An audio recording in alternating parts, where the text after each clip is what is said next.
Who's this guy? The strikes were almost surgical. Deflate. 26 arrests, 2 convictions. Information by local parole board database. Halo para Ucupers, jumpa lagi dengan saya Mang Ucup. Sebuah film berjudul Bullet to the Head menceritakan bagaimana seorang pembunuh bayaran yang dijebak oleh kliennya sendiri, sehingga membuat dia harus berhadapan dengan beberapa polisi korup dan seorang pembunuh yang sangat profesional. Film ini dibintangi oleh sang Master of the Gelut, the best of the best, siapa lagi kalau bukan Sylvester Stallone, si Rambo. Sosoknya yang begitu karismatik dengan pembawaan karakter yang begitu kuat membuat ia tidak pernah gagal dalam memerankan suatu film. Untuk itu, tanpa berlama-lama lagi langsung saja hisap rokok, seruput kopi, dan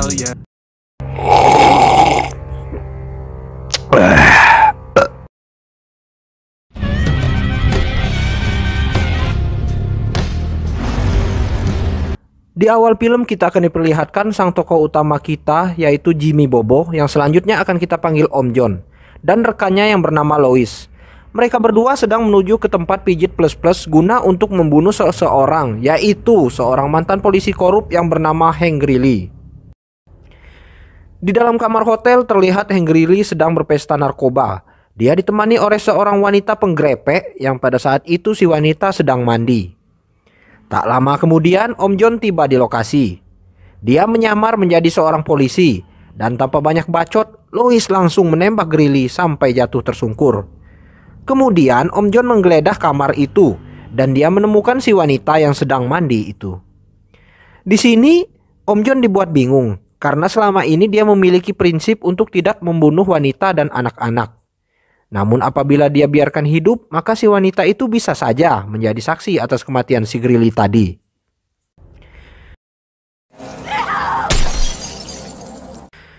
Mendengar suara tembakan itu membuat si Greeley tersadar dari pingsannya. Kemudian dia mencekik si Lois, dan ketika dia hendak menembak, tiba-tiba muncul Om John. Kemudian mereka berdua membersihkan TKP, lalu pergi menuju ke suatu dermaga. Di sini, Om John terlihat galau dan bimbang. Lalu Lois bertanya, ada apakah gerangan? Om John kemudian bercerita bahwa dia tidak membunuh si wanita tadi. Dan dia pun berkata bahwa mereka akan aman-aman saja. Tak lama kemudian dia bersama Lois pergi ke bar untuk bertemu dengan orang yang akan membayar job mereka tadi. Namun tanpa sepengetahuan mereka, ada seorang bernama Keegan yang sedang memperhatikan mereka. Keegan ini merupakan seorang pembunuh bayaran yang sangat profesional.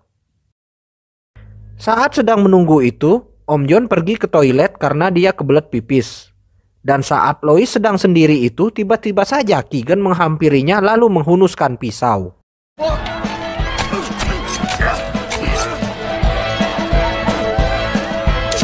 Setelah itu, Keegan berjalan menuju toilet untuk menikam Om John juga.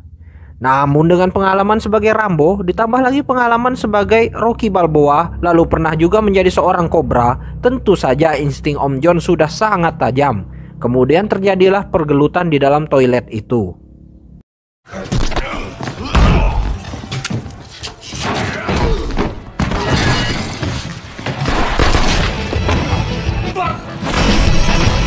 Merasa pada saat itu dia tidak bakal sanggup membunuh Om John, si Keegan pun langsung ngacir keluar dari toilet dan berlari entah kemana. Om John yang hendak mengejar tiba-tiba berhenti karena melihat si Lois temennya sudah tergeletak lemes bersimbah darah. Kemudian Om John mengambil pisau milik si Lois itu lalu pergi meninggalkan mayat temannya itu. Scene berpindah ke tempat di mana seorang detektif kepolisian yang berasal dari luar kota yang bernama Detektif Kwon. Dia diutus oleh Kapolri Pusat untuk menyelidiki kasus pembunuhan yang menimpa mantan polisi yang kita lihat di awal tadi. Piling Om John ternyata benar. Di kantor polisi terlihat wanita penggrepek tadi sedang diinterogasi oleh polisi untuk dimintai keterangan. Namun beruntung si wanita itu tidak menyebut ciri-ciri si Om John kepada polisi.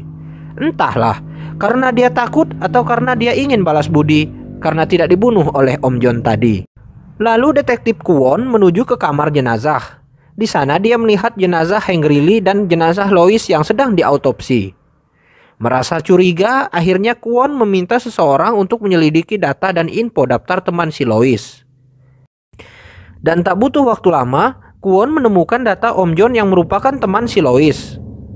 Kemudian dia menelpon Om John untuk bertemu di suatu tempat. Di sisi lain, Om John sedang bersedih atas kematian Lois. Dia mencurigai bahwa mereka berdua telah dijebak. Tak lama kemudian, Om John dan Kwon bertemu di suatu bar. Di sini Kwon tahu bahwa Om John dan Lois telah dijebak. Lalu dia mengajak Om John untuk bekerja sama menangkap pelaku pembunuhan itu. Dan tentu saja Om John menolak, karena dia tidak percaya pada polisi. Rupanya, Om John ini sama kayak warga Konoha, tidak percaya dengan polisi. Sebelum pergi, Kwon memberikan kartu namanya kepada Om John. Itu dilakukan dengan harapan agar Om John berubah pikiran dan mau diajak bekerja sama olehnya. Di luar, Kwon sadar bahwa ada orang yang mengikutinya. Lalu kemudian dia pun berlari.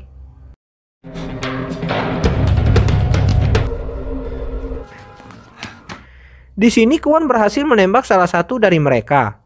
Dan ketika dia hendak mengecek kantong si pengejar itu, ternyata dia adalah seorang polisi. Namun sayangnya Kwon tertembak dan terpojok. Beruntung tiba-tiba Om John datang.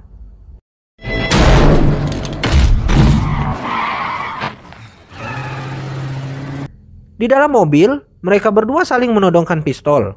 Namun akhirnya si Kwon memutuskan untuk ikut dengan Om John. Di tempat lain, Keegan disuruh oleh bosnya yang bernama Montreal untuk membunuh seorang yang bernama Baby Jack dan mengambil berkas data yang ada padanya. Kembali pada Om John, saat ini dia sedang membawa Kwon ke tempat anak angkatnya yang merupakan seorang pengrajin tato. Dia meminta tolong kepada anaknya untuk mengobati Kwon. Med school is the best you're gonna get. Thank me later.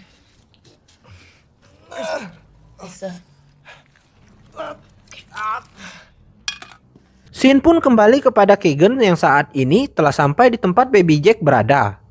Di sini terlihat jelas bahwa Keegan ini merupakan seorang pembunuh sadis yang sangat-sangat kejam.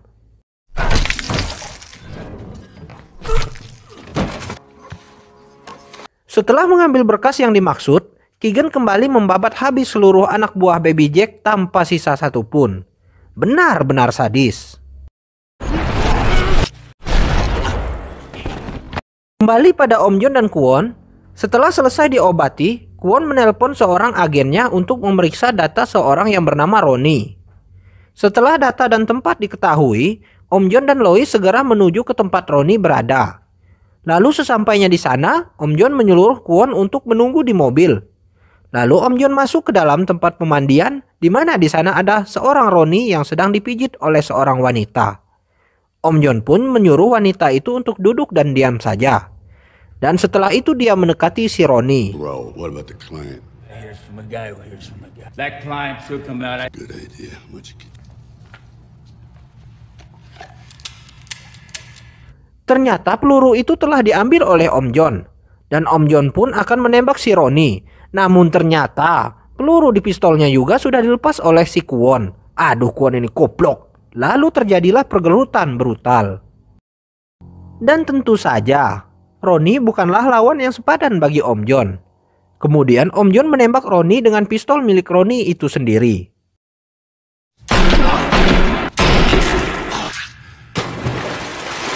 Dan dengan amarahnya, Om John menghajar Kwon karena telah menyabotase senjatanya. Setelah itu mereka bergegas mencari ke target berikutnya yang bernama Marcus Baptist. Dan setelah data-datanya didapat, mereka berdua langsung bergegas menuju ke kediaman Baptist. Dan sesampainya di sana, kebetulan sekali di sana sedang mengadakan pesta topeng. Yang karena itu Om John dan Kwon bisa dengan mudah menyusup ke dalam. Sesampainya di dalam, Om John melihat Keegan yang berada di sana juga. Dia sangat ingin membunuhnya, namun tak dilakukan karena terlalu banyak orang di sana. Any drugs in here? Fuck, is this a joke? Dan setelah berhasil melumpuhkan Baptist, kemudian Om John membawanya ke rumah dia yang berada di pinggir kali Ciliwung. Dan tanpa mereka sadari, ternyata Baptist memasang GPS sehingga keberadaan terlacak oleh bosnya. Kemudian bosnya mengutus Keegan untuk melakukan penjemputan dan menghabisi Om John dan Kwon.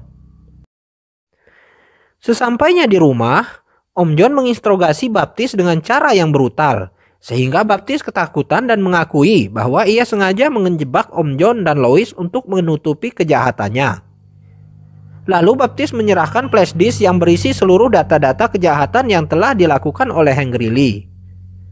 Mendengar fakta itu, Om John pun naik pitam. Lalu tanpa banyak bacot, dia langsung menembak kepala Baptis. I just did. Mendengar suara tembakan, Keegan dan tim segera menghujani rumah Om John itu dengan peluru.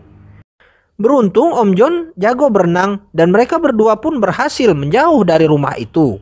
Lalu kemudian Om John meledakkan rumahnya dengan bom.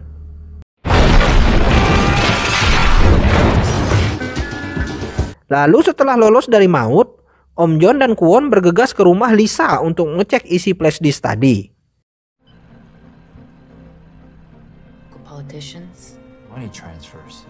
Tanpa sepengetahuan Om John, si Kwon menelpon seorang polisi dan menceritakan semuanya. Polisi itu pun mengajak Kwon untuk ketemuan di suatu tempat.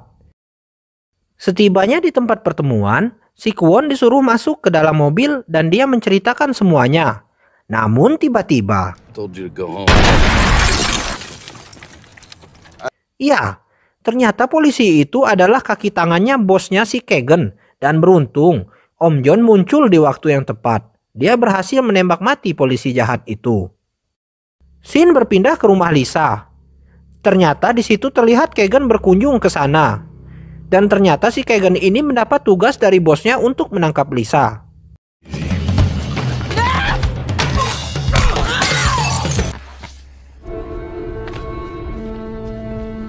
Kembali pada Kwon.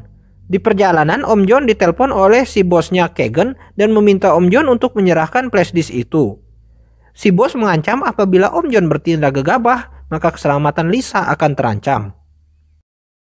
Om John pun segera bergegas menuju ke tempat yang disebutkan itu.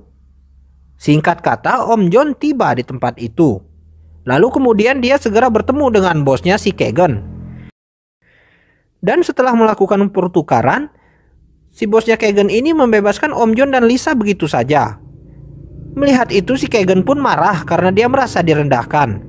Dan tanpa ragu dia menembak semua orang yang ada di sana, termasuk bosnya itu sendiri. Dan ternyata di sini si Kwon berhasil menyelinap masuk dan dia merekam semua kejadian itu. Di sisi lain, Om John sedang baku tembak dengan para pengawal. Dan setelah semua pengawal berhasil dilumpuhkan, kini yang tersisa hanyalah si Keegan. Nah, disinilah letak kesalahan si Keegan ini. Bukannya langsung menembak Om John, malah dia dengan sombongnya mengajak Om John untuk bertarung duel. Mentang-mentang pernah menjadi Aquaman, dia mengajak Om John berduel dengan menggunakan kapak. Lalu pertarungan pun terjadi dengan begitu sengitnya. Dan di awal-awal, Om John terlihat begitu kewalahan mengimbangi gerakan si Keegan yang begitu cepat. Sementara sekarang Om John ini sudah tidak secepat masa mudanya dulu. Karena Om John yang dulu bukanlah Om John yang sekarang.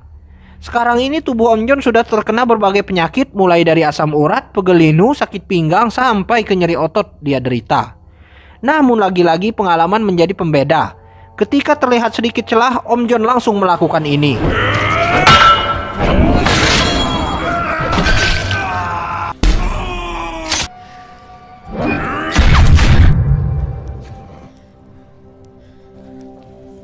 Dan setelah Keegan terbunuh, si Kwon bersikeras untuk membawa kasus Om John ke jalur hukum. Mendengar itu, Om John langsung menembak Kwon, tetapi tidak di bagian vital tubuhnya. Kemudian dia memberitahu Kwon apa yang harus dia lakukan. Dan setelah itu dia mengajak Lisa untuk pergi, namun Lisa menolak, dan dia lebih memilih untuk tetap tinggal bersama Kwon.